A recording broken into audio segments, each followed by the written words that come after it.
Your wife just looked you in the eye and said the words that every man dreads. I'm just not happy anymore. And so your heart sinks, your mind races, you're probably asking yourself, is this my fault? And here's what I know about you. You're successful in business, you're a provider, you're a good man. But somewhere along the way, you lost your respect. I'm Ed Baxter, and over the past decade, I've helped over 4,000 men navigate this exact crisis through the Soul Seducer program. And here's the brutal truth most men never hear. By the time she says these words, she's already been planning her exit for months. But here's what 99% of men don't understand. You cannot make your wife happy. And more importantly, and this is crucial, you are not the source of her unhappiness. And in the next 8 minutes, I'm going to break down exactly what's really happening when she says this. Why your typical response is actually pushing her further away, and a counterintuitive strategy that either brings her back or reveals she was never worth keeping in the first place.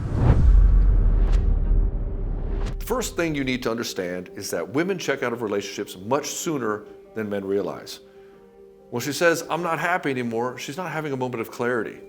She's been having this conversation in her head for 6 to 18 months at least. So let me tell you about Marcus, one of my clients. His wife dropped the I'm not happy bomb on a Tuesday night. He was shocked. He thought everything was fine. But when we dug a little deeper, we found that there were signs going back at least 14 months. The decreased sex, the eye rolling, the way she'd sigh when he walked into the room. And here's what was really happening. Marcus was failing in what I call the first P, power. This is your ability to say no without guilt and yes without resentment. Every time his wife showed disrespect, Marcus would say, okay dear, just to keep the peace. He was tiptoeing around her moods and being the doormat. You see, when Marcus joined Soul Seducers, the first thing we did was work on his power. He learned to set boundaries without being a hard ass. And when his wife started her usual eye-rolling routine, instead of trying to fix her mood, he'd calmly say, I don't appreciate being treated that way. And he'd walk away.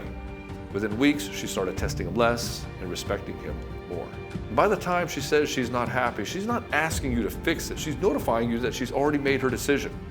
But here's where it really gets interesting. And this is something that most marriage counselors will never tell you. You're not the source of your wife's unhappiness. I know it sounds impossible because she's probably spent months convincing you that you are. And she's pointed out your faults, criticized your efforts, made you feel like nothing you do is good enough. But here's the psychological reality. If your wife was happy within herself, she would be happy with you. Happy women have happy marriages. When a woman is content and fulfilled internally, she sees her husband through that lens of contentment. I had another client, let's call him David.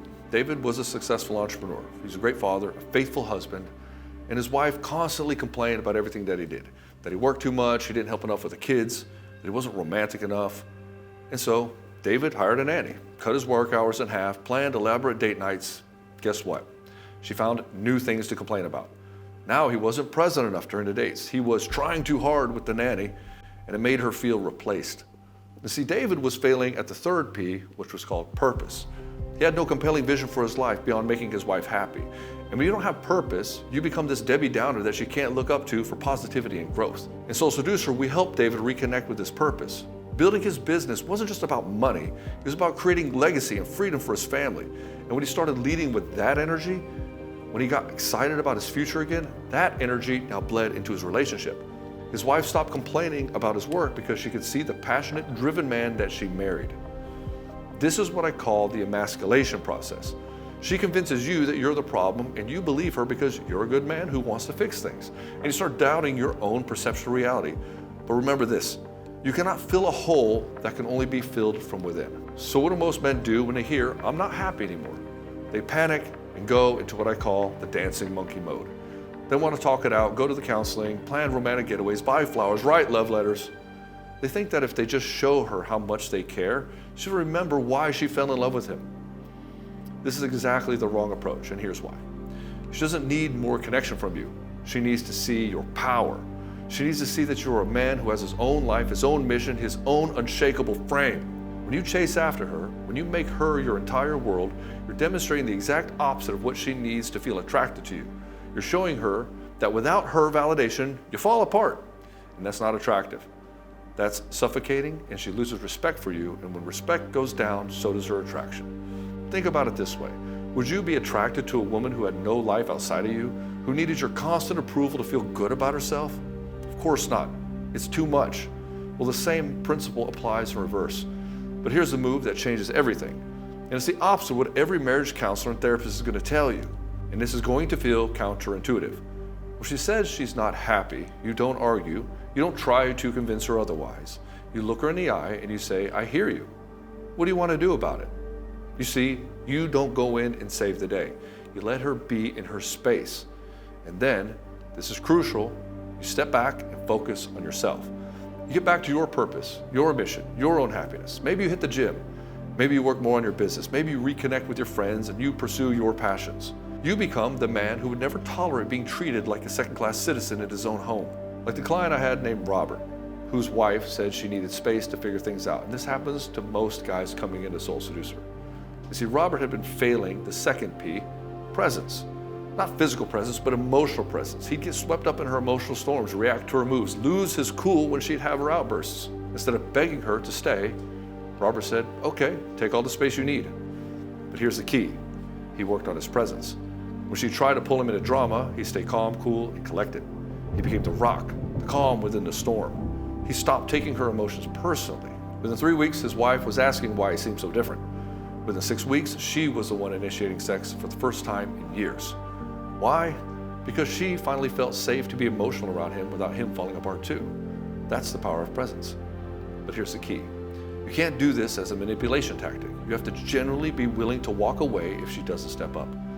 Which brings me to the hard truth about outcomes. Look, I'm not gonna lie to you. Sometimes it's too late. Sometimes she's already got one foot out the door. And in fact, if she says, I love you, but I'm not in love with you, that's code for I'm already emotionally involved with somebody else. But here's what most guys don't realize. Even if the marriage doesn't work out, you still need to become the man that this never happens to again. You still need to become the man who sets the standard for how he's treated from day one. Because the reality is, either she sees you step up into your power and starts respecting you again, or she doesn't. And you discover that you're better off without someone who can't appreciate a good man. Both outcomes are wins because both lead you to a better life. So remember this, you cannot love someone into loving you back. You cannot sacrifice your way into someone's heart. The only thing you can control is becoming the best version of yourself and refusing to accept anything less than the respect and love that you deserve. If your wife says she's not happy anymore, don't chase, lead. Don't beg, become better. Don't sacrifice your dignity for someone who doesn't appreciate it. Because the moment you're willing to walk away from someone who doesn't value you is the moment you become truly attractive again. If you're dealing with this situation right now and you're tired of walking on eggshells in your own home, I've created the Soul Seducer system specifically for men just like you. The link is in the description below. And if this video has opened your eyes to what's really happening in your marriage, hit that like button, subscribe, because next week I'm going to reveal the 3 phrases that tell you she's already planning her exit strategy, and you can find that right here.